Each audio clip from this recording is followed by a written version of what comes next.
Every industry now has a personalization leader. Mark, tell us about BCG's new personalization index. How does it work and what makes it so exciting? Well, I'm really excited because in all of my work on personalization, one of the key things we struggle with is that there's not really an easy way to measure personalization or even agree on what it is.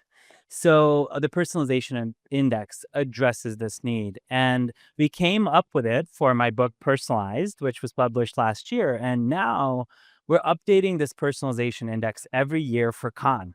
We published our first annual personalization index report, and in it, we scored 200 brands around the world across every sector on personalization maturity. So, what does that mean? Well, we looked at the customer experience. So, how does the brand show up across all different channels? How does the customer experience it? But then we also looked under the hood. What does the data and tech stack and content process and even team and ways of working look like for the team at that company? So we talked with lots of marketers that actually do this work. We also looked at our own team's experience and did a lot of mystery shopping. It was a lot of fun. The results were kind of shocking, actually. Well, tell us about that because, having looked at so many companies, what were your key takeaways? Some of the takeaways will not surprise you that especially digital native brands do score highly on the index. The likes of Spotify and Uber and other digital natives scored quite highly.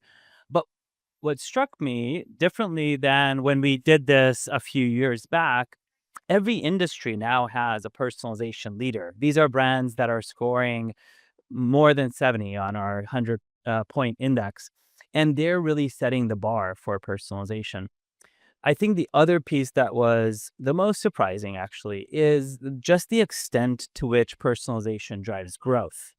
Because when we looked at correlating the personalization index with outcomes, there was a clear correlation in terms of personalization leaders driving 10 points more of growth per year than personalization laggards.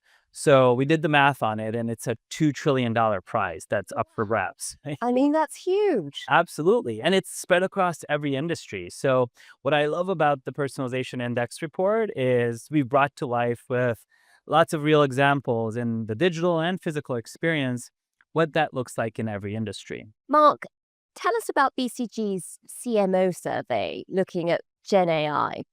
Yeah, this was really powerful actually in terms of being able to see again across 200 different CMOs across regions and industries. What's the real on Gen AI? Let's separate the hype from the reality. And the good news is CMOs actually are quite optimistic on Gen AI. 83% of CMOs now say they're optimistic. They believe in the value of Gen AI, up from 74% just a couple of years ago. And that's because this is the year when they're really seeing the scaling happening. I would say 2024 was a year of piloting. They were trying many things. For example, 70% of them tried Gen AI in content creation, things like copy and image generation, especially. Now they're actually scaling those use cases. They're finding efficiencies. They're taking out some of the rote work from the team.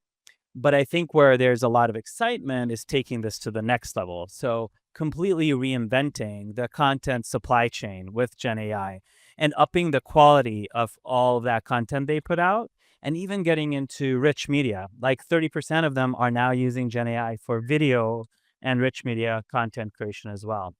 So you're seeing the bar continue to rise in how the CMOs are thinking about it. And that requires investment. So 71% of CMOs are now investing upwards of $10 million a year in Gen AI and AI every year. And that's gone up significantly over the last couple of years. So the CFOs are also going to be demanding that level of return on that investment. And that's where the homework of the marketing teams is in 2025. Show me the money, show me the value. Lots more to come. Well, Mark, thanks so much for joining us here in Cannes to talk it all through. Thanks so much.